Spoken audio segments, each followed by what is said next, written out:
আসসালামু আলাইকুম। আজকের ভিডিওটা শুধু তাদের জন্য যারা ভবিষ্যতে জাজ হওয়ার স্বপ্ন দেখেন। অ্যাকচুয়ালি আপনার অনেকেই আমাকে প্রশ্ন করেছেন যে জুডিশিয়ারি প্রিপারেশন ভাইয়া কখন থেকে শুরু করবে, এই প্রিপারেশনটা আমি কবে থেকে নেব?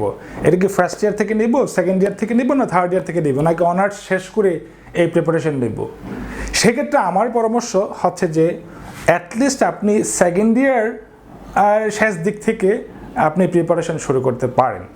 ফার্স্ট ইয়ার সেকেন্ড ইয়ার আপনি একাডেমিক করাতে খুব বেশি মনোযোগ দেন, সেকেন্ড ইয়ারের পর থেকে আপনি জুডিশিয়ারির জন্য প্রিপারেশন নেওয়া শুরু করতে পারেন। প্রথম কথা হচ্ছে জুডিশিয়ারিতে যে সকল সাবজেক্ট রয়েছে এই সকল সাবজেক্টগুলো যখন আপনার একাডেমিক পড়াশোনা আসবে তখন আপনি ওই সাবজেক্টগুলোকে বিশেষ যত্ন সহকারে ভালোবাসা সহকারে এগুলোকে আপনার কমপ্লিট করেন। সেক্ষেত্রে আপনার দেখবেন রিসেন্ট যে জুডিশিয়ারির প্যাটার্ন, প্রশ্নের প্যাটার্ন আগে ছিল আপনার এক টাইপের কিছুটা ডেসক্রিপটিভ, বাট 13 জুডিশিয়ারির পর থেকে ডেসক্রিপটিভ কোয়েশ্চেনের পাশাপাশি প্রায় 40 থেকে 50 মার্কস প্রবলেমেটিক বেসড কোয়েশ্চেন হয়।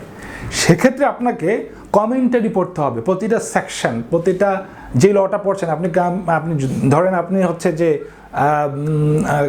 কনস্টিটিউশন পড়ছেন, ধরেন আপনি হচ্ছে সিপিসি পড়ছেন, সিপিসির উপর মাহমুদুল ইসলামের বই আছে, আপনি প্রতিটা আইনের কমেন্টারিগুলো ভালো করে, সেকশনের কমেন্টারিগুলো ভালো করে পড়তে হবে।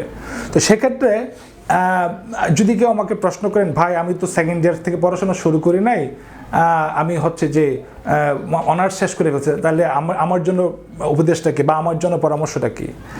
নট নেসেসারি যে সেকেন্ড ইয়ার থেকেই পড়তে হবে। যদি আপনি শুরু করতে পারেন বেটার, প্ল্যানটা রাখেন বেটার, যে আমি একাডেমিক্যালি এই সাবজেক্টগুলো আগে থেকে প্ল্যান করেছি। আপনি ইন এডিশন দেখবেন জুডিশিয়ারিতে 400 মার্কসের লিখিত পরীক্ষা হয় বাংলা, অঙ্ক, ইংরেজি, সাধারণ নলেজ যে সাবজেক্ট রয়েছে এগুলো থেকে। সেক্ষেত্রে আপনি ইংলিশ স্কিলটা মানে ইনরিচ করতে পারেন, আপনি ম্যাথমেটিক্সের স্কিলটা ইনরিচ করতে পারেন। এইটা কিন্তু আপনি একদিনই ইনরিচ করতে পারবেন না, যে আপনি 2 মাসে ইংলিশ স্কিল খুব ভালো পর্যায়ে নিতে পারবেন বা ম্যাথের স্কিলটা খুব ভালো পর্যায়ে নিতে পারবেন, এটা খুব টাফ। বরঞ্চ এগুলো যদি আপনি একাডেমিক যখন পড়াশোনা করছেন তখন যদি আপনার এই জিনিসটা আপনার খুব ভালো দখল থাকে, তাইলে দেখা যাচ্ছে আপনি অনার্স করার পরে 1-2 মাস 3 মাসের প্রিপারেশনও ভালো প্রিপারেশন নিতে পারবেন।